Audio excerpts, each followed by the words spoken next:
ਜਦੋਂ ਧੰਨ ਧੰਨ ਸ੍ਰੀ ਗੁਰੂ ਨਾਨਕ ਦੇਵ ਜੀ ਲਾਹੌਰ ਤੋਂ ਬਹੁਤ ਦੂਰ ਇੱਕ ਨਗਰ ਵਿੱਚ ਪਹੁੰਚ ਗਏ ਤਾਂ ਉੱਥੋਂ ਦੇ ਲੋਕਾਂ ਨੇ ਆਪ ਜੀ ਨੂੰ ਮਸ਼ਕਰੀਆਂ ਕੀਤੀਆਂ ਤੇ ਆਪਣੇ ਨਗਰ ਵਿੱਚ ਬੈਠਣ ਨਾ ਦਿੱਤਾ। ਗੁਰੂ ਜੀ ਨੇ ਕਿਹਾ, ਇੱਥੇ ਹੀ ਵਸਦੇ ਰਹੋ, ਅਤੇ ਆਪ ਅੱਗੇ ਨੂੰ ਤੁਰ ਗਏ। ਇਸ ਤੋਂ ਅੱਗੇ ਇੱਕ ਹੋਰ ਪਿੰਡ ਆਇਆ ਤਾਂ ਉੱਥੇ ਦੇ ਲੋਕਾਂ ਨੇ ਆਪ ਜੀ ਦਾ ਬੜਾ ਸਤਿਕਾਰ ਕੀਤਾ ਅਤੇ ਪ੍ਰੇਮ ਭਾਵ ਨਾਲ ਬਹੁਤ ਸੇਵਾ ਕੀਤੀ। ਗੁਰੂ ਜੀ ਨੇ ਮਰਦਾਨੇ ਨੂੰ ਕਿਹਾ, ਮਰਦਾਨਾ, ਇਹ ਸਾਰਾ ਪਿੰਡ ਉੱਜੜ ਜਾਏਗਾ ਅਤੇ ਲੋਕ ਹੋਰ ਪਿੰਡ ਵਿੱਚ ਜਾ ਕੇ ਵਸਣਗੇ। ਮਰਦਾਨੇ ਨੇ ਕਿਹਾ, ਮਹਾਰਾਜ, ਜਿੱਥੇ ਸਾਨੂੰ ਕਿਸੇ ਨੇ ਬੈਠਣ ਨਹੀਂ ਦਿੱਤਾ ਸੀ ਉਹਨਾਂ ਨੂੰ ਤੁਸੀਂ ਆਖਿਆ ਸੀ ਵਸਦੇ ਰਹੋ, ਤੇ ਜਿਨ੍ਹਾਂ ਨੇ ਬੜੇ ਪ੍ਰੇਮ ਨਾਲ ਸੇਵਾ ਕੀਤੀ ਹੈ ਉਹਨਾਂ ਨੂੰ ਤੁਸੀਂ ਕਿਹਾ ਹੈ ਉੱਜੜ ਜਾਓਗੇ। ਇਹ ਕੀ ਕਾਰਨ ਹੈ? ਗੁਰੂ ਜੀ ਨੇ ਕਿਹਾ, ਮਰਦਾਨਾ, ਇਸ ਪਿੰਡ ਦੇ ਲੋਕ ਜਿੱਥੇ ਜਾ ਕੇ ਵਸਣਗੇ ਉਹਨਾਂ ਨੂੰ ਵੀ ਸਮੱਤ ਦੇ ਕੇ ਧਰਮ ਦਾ ਵਾਧਾ ਕਰਨਗੇ, ਪਰ ਉਸ ਪਿੰਡ ਦੇ ਲੋਕ ਜਿੱਥੇ ਜਾਣਗੇ ਉੱਥੇ ਹੀ ਲੋਕਾਂ ਨੂੰ ਖੋਟੀ ਮੱਤ ਦੇ ਕੇ ਬੁਰਾਈਆਂ ਵਿੱਚ ਪ੍ਰਵਿਰਤ ਕਰਨਗੇ। ਆਪ ਤਾਂ ਵਿਗੜੇ ਹੋਏ ਹਨ, ਹੋਰਨਾਂ ਨੂੰ ਵੀ ਵਿਗਾੜਨਗੇ। ਮਰਦਾਨੇ ਨੇ ਕਿਹਾ, ਮਹਾਰਾਜ, ਜੇ ਕਿਰਪਾ ਕਰੋ ਤਾਂ ਉਹਨਾਂ ਪਹਿਲਿਆਂ ਨੂੰ ਸੁਮਾਰਗ ਬਖਸ਼ੋ। ਤਦ ਗੁਰੂ ਜੀ ਨੇ ਇੱਕ ਸ਼ਬਦ ਦਾ ਉਚਾਰਨ ਕੀਤਾ ਸੀ, ਜਿਸ ਦਾ ਭਾਵ ਹੈ ਕਿ ਇਹਨਾਂ ਜੀਵਾਂ ਨੇ ਖਾਣਾ ਪੀਣਾ ਤੇ ਸੌਣਾ ਹੀ ਮੁੱਖ ਸਮਝਿਆ ਹੋਇਆ ਹੈ, ਮਰਨਾ ਇਹਨਾਂ ਨੂੰ ਯਾਦ ਨਹੀਂ ਹੈ। ਹੇ ਪੁਰਸ਼ੋ, ਪਰਮਾਤਮਾ ਦਾ ਨਾਮ ਜਪੋਗੇ ਤਾਂ ਇੱਜ਼ਤ ਨਾਲ ਅੱਗੇ ਜਾਓਗੇ। ਪਰਮਾਤਮਾ ਸਭ ਦਾ ਦਾਤਾ ਹੈ, ਉਸ ਦਾ ਨਾਮ ਜਪਣ ਨਾਲ ਬੁਰੇ ਵੀ ਚੰਗੇ ਹੋ ਜਾਂਦੇ ਹਨ। ਇਹ ਉਪਦੇਸ਼ ਸੁਣ ਕੇ ਸਾਰੇ ਨਗਰ ਵਾਸੀ ਲੋਕ ਸਿੱਖ ਬਣ ਕੇ ਸਤਨਾਮ ਦਾ ਸਿਮਰਨ ਕਰਨ ਲੱਗੇ। ਗੁਰੂ ਜੀ ਇੱਥੋਂ ਚੱਲ ਕੇ ਪਿੰਡ ਸੱਤ ਘਰੇ, ਜ਼ਿਲ੍ਹਾ ਮਿੰਟ ਗੁਮਰੀ ਵਿੱਚ ਪਹੁੰਚ ਗਏ। ਪਿੰਡ ਦੇ ਬਾਜ਼ਾਰ ਵਿੱਚ ਇੱਕ ਹੱਟੀ ਉੱਤੇ ਜਾ ਬੈਠੇ। ਹੱਟੀ ਵਾਲਾ ਬੜਾ ਧਨਾੜ ਸ਼ਾਹੂਕਾਰ ਸੀ। ਉਸ ਦੇ ਅੱਗੇ ਕਈ ਕਾਮੇ ਕੰਮ ਕਰਦੇ ਸਨ। ਮਰਦਾਨੇ ਨੇ ਉਸ ਦੇ ਕਾਰ ਵਿਹਾਰ ਨੂੰ ਵੇਖ ਕੇ ਆਖਿਆ, ਗੁਰੂ ਜੀ, ਇਸ ਦੀ ਜ਼ਿੰਦਗੀ ਬਹੁਤ ਸੁਖੀ ਹੈ, ਪਰ ਇਹ ਬੇਮੁਖ ਜਾਪਦਾ ਹੈ। ਇਤਨਾ ਸਮਾਂ ਸਾਨੂੰ ਇਸ ਦੀ ਹੱਟੀ ਉੱਤੇ ਬੈਠਿਆਂ ਨੂੰ ਹੋ ਗਿਆ ਹੈ, ਇਸ ਨੇ ਸਾਡੇ ਵੱਲ ਅੱਖ ਭਰ ਕੇ ਵੀ ਨਹੀਂ ਦੇਖਿਆ। ਗੁਰੂ ਜੀ ਨੇ ਕਿਹਾ, ਮਰਦਾਨਾ, ਪਾਪ ਸਦਾ ਦੁੱਖ ਹੀ ਦਿੰਦੇ ਹਨ। ਗਿਆਨਵਾਨ ਸੁਖੀ ਹੁੰਦਾ ਹੈ, ਗਿਆਨਹੀਨ ਨੂੰ ਸੁੱਖ ਕਿਤੇ ਵੀ ਨਹੀਂ ਹੁੰਦਾ। ਜੇਕਰ ਤੈਨੂੰ ਕੋਈ ਸੰਸਾ ਹੈ ਤਾਂ ਇਸ ਨੂੰ ਪੁੱਛ ਲੈ। ਤਦ ਮਰਦਾਨੇ ਨੇ ਸ਼ਾਹੂਕਾਰ ਨੂੰ ਕਿਹਾ, ਅਸੀਂ ਤੁਹਾਨੂੰ ਬਹੁਤ ਸੁਖੀ ਵੇਖਿਆ ਹੈ। ਤੁਸੀਂ ਕਿਹੜਾ ਪੁੰਨ ਕੀਤਾ ਹੈ ਜਿਸ ਕਰਕੇ ਤੁਹਾਨੂੰ ਇਹ ਸੁੱਖ ਪ੍ਰਾਪਤ ਹੋਇਆ ਹੈ? ਸ਼ਾਹੂਕਾਰ ਮਰਦਾਨੇ ਦਾ ਫਕੀਰੀ ਭੇਸ ਵੇਖ ਕੇ ਬੋਲਿਆ ਕਿ ਮੇਰੇ ਵਰਗਾ ਜਗਤ ਵਿੱਚ ਕੋਈ ਹੋਰ ਦੁਖੀ ਨਹੀਂ ਹੋਣਾ। ਮਰਦਾਨੇ ਨੇ ਕਿਹਾ, ਇਹ ਬੜੇ ਕਰਨੀ ਵਾਲੇ ਸੰਤ ਹਨ, ਇਹਨਾਂ ਨੂੰ ਦੱਸ, ਤੇਰਾ ਦੁੱਖ ਦੂਰ ਹੋ ਜਾਏਗਾ। ਤਦ ਸ਼ਾਹੂਕਾਰ ਨੇ ਗੁਰੂ ਜੀ ਪਾਸ ਬੈਠ ਕੇ ਦੱਸਿਆ ਕਿ ਮੇਰੀ ਇਸਤਰੀ ਨਾਲ ਮੇਰਾ ਬੜਾ ਪਿਆਰ ਸੀ। ਇੱਕ ਵਾਰ ਬੜੀ ਬਿਮਾਰ ਹੋ ਗਈ, ਉਸ ਦੇ ਜਿਉਣ ਦੀ ਕੋਈ ਆਸ ਨਾ ਰਹੀ। ਉਸ ਦੀ ਇਹ ਹਾਲਤ ਵੇਖ ਕੇ ਮੈਂ ਰੋਣ ਲੱਗਾ ਤਾਂ ਉਸ ਨੇ ਕਿਹਾ, ਰੋਂਦਾ ਕਿਉਂ ਹੈ? ਮੈਂ ਮਰ ਜਾਵਾਂਗੀ ਤਾਂ ਤੂੰ ਹੋਰ ਵਿਆਹ ਕਰਕੇ ਸੁੱਖ ਭੋਗ ਲਵੇਂਗਾ, ਮੈਨੂੰ ਯਾਦ ਵੀ ਨਹੀਂ ਕਰੇਂਗਾ। ਉਸ ਦੀ ਗੱਲ ਸੁਣ ਕੇ ਮੈਂ ਆਖਿਆ, ਹੇ ਪ੍ਰਿਆ, ਜੇ ਤੂੰ ਮਰ ਜਾਵੇਂਗੀ ਤਾਂ ਮੈਂ ਹੋਰ ਇਸਤਰੀ ਨਾਲ ਵਿਆਹ ਨਹੀਂ ਕਰਾਂਗਾ। ਉਸਨੇ ਕਿਹਾ, ਇਹ ਗੱਲ ਤਦ ਤੱਕ ਹੀ ਸੱਚੀ ਹੈ ਜਦ ਤੱਕ ਮੈਂ ਜਿਉਂਦੀ ਹਾਂ। ਮੈਂ ਮਰ ਗਈ ਤਾਂ ਇਹ ਸਭ ਗੱਲਾਂ ਤੇ ਇਕਰਾਰ ਭੁੱਲ ਜਾਣਗੇ।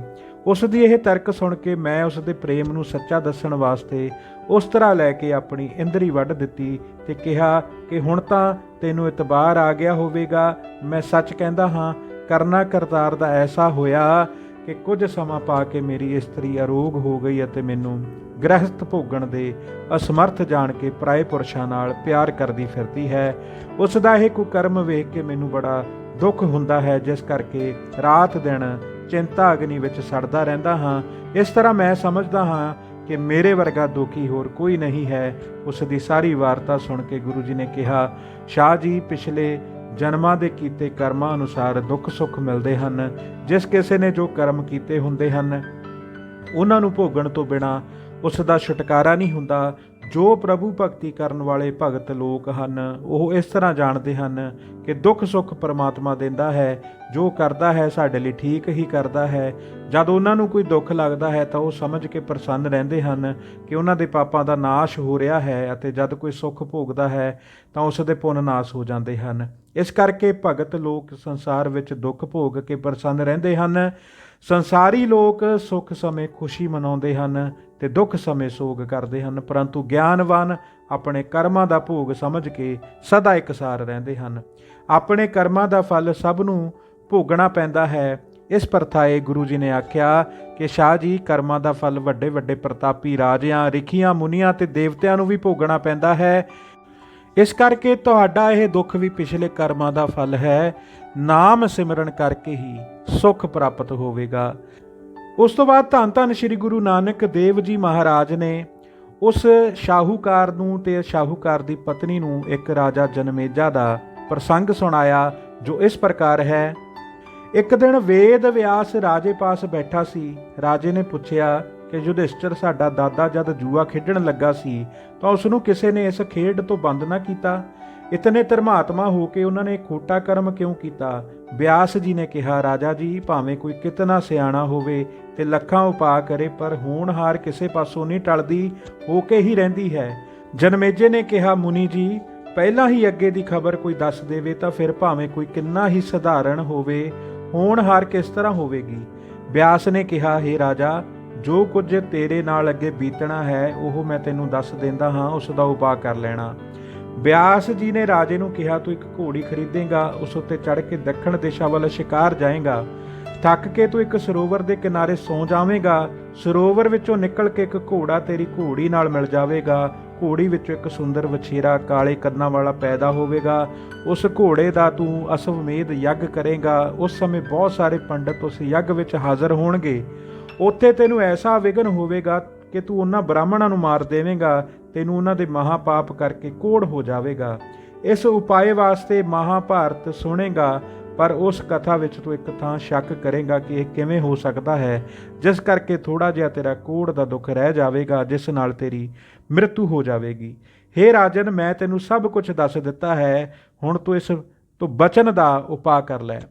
ਇਹ ਗੱਲ ਸੁਣ ਕੇ ਰਾਜੇ ਨੇ ਘੋੜੇ ਖਰੀਦਣੇ ਹੀ ਬੰਦ ਕਰ ਦਿੱਤੇ, ਪਰ ਕੁਝ ਸਮੇਂ ਉਪਰੰਤ ਜਦ ਘੋੜੇ ਥੋੜੇ ਰਹਿ ਗਏ ਤਾਂ ਸੈਨਾਪਤੀ ਨੇ ਕਿਹਾ ਕਿ ਸੈਨਾ ਵਾਸਤੇ ਘੋੜੇ ਜ਼ਰੂਰੀ ਹਨ, ਤੁਸੀਂ ਆਪ ਭਾਵੇਂ ਸਵਾਰੀ ਨਾ ਕਰਨੀ, ਸੈਨਾ ਵਾਸਤੇ ਘੋੜੇ ਖਰੀਦਣ ਦੀ ਆਗਿਆ ਦੇ ਦਿਓ। ਸੋ ਰਾਜੇ ਨੇ ਘੋੜੇ ਖਰੀਦਣ ਦੀ ਆਗਿਆ ਦੇ ਦਿੱਤੀ। ਉਪਰੰਤ ਇੱਕ ਵਾਰ ਇਹ ਸੌਦਾਗਰ ਬੜੀ ਸੁੰਦਰ ਘੋੜੀ ਲੈ ਆਇਆ, ਜਿਸ ਨੂੰ ਵੇਖ ਕੇ ਰਾਜੇ ਨੇ ਖਰੀਦਣ ਦੀ ਆਗਿਆ ਦੇ ਦਿੱਤੀ। ਆਪਣੇ ਅਸਵਾਰਾਂ ਪਾਸੋਂ ਉਸ ਦੀ ਬਹੁਤ ਉਸਤਤੀ ਸੁਣ ਕੇ ਰਾਜਾ ਆਪ ਉਸ ਪਰ ਅਸਵਾਰ ਹੋ ਕੇ ਸ਼ਿਕਾਰ ਨੂੰ ਚਲਿਆ ਗਿਆ। ਇੱਕ ਹਿਰਨ ਦੇ ਪਿੱਛੇ ਘੋੜੇ ਨੂੰ ਲਾ ਕੇ ਰਾਜਾ ਦੱਖਣ ਦਿਸ਼ਾ ਚਲਿਆ ਗਿਆ ਤੇ ਬਹੁਤ ਥਕਾਵਟ ਦੇ ਕਾਰਨ ਇੱਕ ਸਰੋਵਰ ਕਿਨਾਰੇ ਘੋੜੀ ਨੂੰ ਰੁੱਖ ਨਾਲ ਬੰਨ੍ਹ ਕੇ ਆਪ ਲੇਟ ਕੇ ਸੌਂ ਗਿਆ। ਸਰੋਵਰ ਚੋਂ ਨਿਕਲ ਕੇ ਘੋੜੀ ਨੇ ਘੋੜੀ ਨੂੰ ਗਰਭ ਕਰ ਦਿੱਤਾ ਤੇ ਜਿਸ ਵਿੱਚੋਂ ਸਮਾਂ ਪਾ ਕੇ ਕਾਲੇ ਕੰਨਾਂ ਵਾਲਾ ਸੁੰਦਰ ਵਛੇਰਾ ਪੈਦਾ ਹੋਇਆ। ਵਿਆਸ ਰੇਖੀ ਦੀ ਦੱਸੀ ਭਾਵੀ ਤੋਂ ਬਚਣ ਵਾਸਤੇ ਰਾਜੇ ਨੇ ਅਸਵਮੇਧ ਯੱਗ ਰਚਾਇਆ ਅਤੇ ਬਹੁਤ ਸਾਰੇ ਬ੍ਰਾਹਮਣਾਂ ਨੂੰ ਯੱਗ ਪੂਰਤੀ ਵਾਸਤੇ ਸੱਦਿਆ। ਜਦ ਰਾਜਾ ਆਪਣੀ ਰਾਣੀ ਸਹਿਤ ਬ੍ਰਾਹਮਣਾਂ ਨੂੰ ਦਾਨ ਦੇਣ ਵਾਸਤੇ ਯੱਗਸ਼ਾਲਾ ਵਿੱਚ ਗਿਆ ਤਾਂ ਰਾਣੀ ਦੀ ਧੋਤੀ ਦਾ ਪੱਲਾ ਹਵਾ ਨਾਲ ਉੱਚਾ ਹੋ ਗਿਆ, ਜਿਸ ਨੂੰ ਵੇਖ ਕੇ ਸਾਰੇ ਬ੍ਰਾਹਮਣ ਹੱਸ ਪਏ। ਰਾਜਾ ਬ੍ਰਾਹਮਣਾਂ ਦੀ ਹਾਸੀ ਵੇਖ ਕੇ ਬਹੁਤ ਕ੍ਰੋਧ ਵਿੱਚ ਆ ਗਿਆ ਅਤੇ ਉਸਨੇ ਉੱਥੇ ਹੀ ਸਾਰੇ ਬ੍ਰਾਹਮਣ ਹਵਨ ਕੁੰਡ ਵਿੱਚ ਪਾ ਕੇ ਸਾੜ ਦਿੱਤੇ। ਇਸ ਮਹਾਪਾਪ ਕਰਕੇ ਉਸ ਨੂੰ ਕੋੜ ਹੋ ਗਿਆ। ਫਿਰ ਵਿਆਸ ਨੇ ਆਣ ਕੇ ਸਮਝਾਇਆ ਤੇ ਮਹਾਭਾਰਤ ਦੀ ਕਥਾ ਸੁਣਾਈ। ਜਦ ਕਥਾ ਵਿੱਚ ਇਹ ਆਇਆ ਕਿ ਭੀਮ ਦੇ ਆਕਾਸ਼ ਵੱਲ ਚਲਾਏ ਹੋਏ ਹਾਥੀ ਅਜੇ ਤੱਕ ਹੇਠਾਂ ਨਹੀਂ ਡਿੱਗੇ, ਅਜੇ ਤੱਕ ਉੱਪਰ ਘੁੰਮ ਰਹੇ ਹਨ, ਤਾਂ ਜਨਮੇਜੇ ਨੇ ਨੱਕ ਚੜਾਇਆ ਤੇ ਕਿਹਾ ਇਹ ਝੂਠ ਹੈ। ਤਦ ਵਿਆਸ ਰਿਖੀ ਨੇ ਮੰਤਰ ਪੜ੍ਹ ਕੇ ਹਾਥੀ ਹੇਠਾਂ ਉਤਾਰ ਕੇ ਸਭ ਨੂੰ ਵਿਖਾਏ। ਇਹ ਸ਼ੰਕਾ ਕਰਕੇ ਜਨਮੇਜੇ ਦੇ ਨੱਕ ਵਿੱਚੋਂ ਕੋੜ ਰਹਿ ਗਿਆ, ਜਿਸ ਦੇ ਬਹੁਤ ਦੁੱਖ ਕਰਕੇ ਜਨਮੇਜਾ ਰੋਇਆ ਤੇ ਮਰ ਕੇ ਪਰਲੋਕ ਨੂੰ ਚਲਿਆ ਗਿਆ। ਇਸ ਸੰਸਾਰ ਵਿੱਚ ਕੇਵਲ ਗਿਆਨਵਾਨ ਹੀ ਸੁਖੀ ਹਨ, ਹੋਰ ਸਭ ਲੋਕ ਮਹਾਨ ਦੁੱਖਾਂ ਵਿੱਚ ਗ੍ਰਸਤ ਹਨ। ਰਾਜਾ ਗੋਪੀ ਚੰਦ ਤੇ ਭਰਥਰੀ ਨੇ ਕੰਨ ਪੜਵਾ ਕੇ ਫਕੀਰੀ ਧਾਰਨ ਕੀਤੀ ਅਤੇ ਘਰ ਘਰ ਭਿੱਖਿਆ ਮੰਗ ਕੇ ਰੋਏ। ਕੰਜੂਸ ਪੁਰਸ਼ ਜਿਹੜੇ ਬੜੇ ਕਸ਼ਟਾਂ ਨਾਲ ਧਨ ਇਕੱਠਾ ਕਰਦੇ ਹਨ, ਜੇ ਧਨ ਗੁਆਚ ਜਾਏ ਤਾਂ ਰੋਂਦੇ ਹਨ। ਪੰਡਤ ਜੋ ਗਿਆਨ ਮੂੰਹ ਤੋਂ ਕਥਨ ਕਰਦੇ ਹਨ, ਉਹ ਕਮਾਉਂਦੇ ਨਹੀਂ ਅਤੇ ਅੰਤ ਸਮੇਂ ਜਮਾ ਦੇ ਵਸ ਪੈ ਕੇ ਰੋਂਦੇ ਹਨ। ਪਤੀ ਮਰਨੇ ਪਰ ਇਸਤਰੀ ਉਸ ਦੇ ਗੁਣਾਂ ਨੂੰ ਯਾਦ ਕਰਕੇ ਰੋਂਦੀ ਹੈ। ਇਸ ਤਰ੍ਹਾਂ ਮਰਦਾਨਾ ਸਾਰਾ ਸੰਸਾਰ ਹੀ ਦੁਖੀ ਹੈ। ਜੋ ਸਤਨਾਮ ਦਾ ਸਿਮਰਨ ਕਰੇਗਾ ਉਹੀ ਇਸ ਸੰਸਾਰ ਤੋਂ ਸੁਖੀ ਜਾਏਗਾ। ਧੰਨ ਧੰਨ ਸ੍ਰੀ ਗੁਰੂ ਨਾਨਕ ਦੇਵ ਜੀ ਮਹਾਰਾਜ ਇਹ ਪ੍ਰਸੰਗ ਭਾਈ ਬਾਲਾ ਤੇ ਮਰਦਾਨਾ ਨੂੰ ਸੁਣਾ ਰਹੇ ਸਨ। ਇਹ ਪ੍ਰਸੰਗ ਸੁਣ ਕੇ ਸ਼ਾਹੂਕਾਰ ਗੁਰੂ ਜੀ ਦੀ ਚਰਨੀ ਪੈ ਗਿਆ। ਘਰ ਲਿਜਾ ਕੇ ਗੁਰੂ ਜੀ ਦੀ ਬੜੀ ਸੇਵਾ ਕੀਤੀ ਅਤੇ ਬੇਨਤੀ ਕੀਤੀ ਕਿ ਮੇਰੀ ਇਸਤਰੀ ਨੂੰ ਵੀ ਸਿੱਖਿਆ ਦਿਓ, ਜਿਸ ਕਰਕੇ ਉਹ ਪਰਾਏ ਪੁਰਖਾਂ ਦੀ ਸੰਗਤ ਕਰਨੋਂ ਹਟ ਜਾਵੇ। ਗੁਰੂ ਜੀ ਨੇ ਉਸ ਦੀ ਇਸਤਰੀ ਨੂੰ ਕਿਹਾ ਕਿ ਪਤੀ ਭਾਵੇਂ ਕੋਹੜੀ, ਪਿੰਗਲਾ ਜਾਂ ਲਿੱਸਾ ਪਤਲਾ ਹੀ ਹੋਵੇ, ਉਸ ਨੂੰ ਪ੍ਰਮਾਤਮਾ ਸਮਾਨ ਸਮਝਣਾ ਅਤੇ ਤਨ ਮਨ ਕਰਕੇ ਸੇਵਾ ਕਰਨੀ ਚਾਹੀਦੀ ਹੈ। ਜੋ ਪਰਾਏ ਪੁਰਖਾਂ ਨਾਲ ਪ੍ਰੇਮ ਕਰਦੀ ਹੈ, ਉਸ ਨੂੰ ਜਮਦੂਤ ਫੜ ਕੇ ਲੋਹੇ ਦੇ ਗਰਮ ਥੰਮਾਂ ਨਾਲ ਲਾ ਕੇ ਦੰਡ ਦਿੰਦੇ ਹਨ। ਉਸ ਵੇਲੇ ਕੋਈ ਉਸ ਦੀ ਚੀਕ ਪੁਕਾਰ ਨਹੀਂ ਸੁਣੇਗਾ। ਪਤੀ ਵਰਤਾ ਇਸਤਰੀ ਅੱਗੇ ਬਹੁਤ ਸੁੱਖ ਪਾਉਂਦੀ ਹੈ। ਇਤਿਆਦਿਕ ਉਪਦੇਸ਼ ਸੁਣ ਕੇ ਸ਼ਾਹ ਦੀ ਇਸਤਰੀ ਨੇ ਗੁਰੂ ਜੀ ਦੇ ਚਰਨਾਂ ਤੇ ਮੱਥਾ ਟੇਕਿਆ ਤੇ ਆਪਣੀ ਪਿਛਲੀ ਭੁੱਲ ਦੀ ਮਾਫੀ ਮੰਗੀ। ਇੱਥੋਂ ਚੱਲ ਕੇ ਗੁਰੂ ਜੀ ਅੱਗੇ ਇੱਕ ਨਗਰ ਵਿੱਚ ਪਹੁੰਚ ਗਏ, ਪਰ ਉੱਥੇ ਆਪ ਜੀ ਨੂੰ ਕਿਸੇ ਨੇ ਰਾਤ ਕੱਟਣ ਵਾਸਤੇ ਥਾਂ ਨਾ ਦਿੱਤੀ।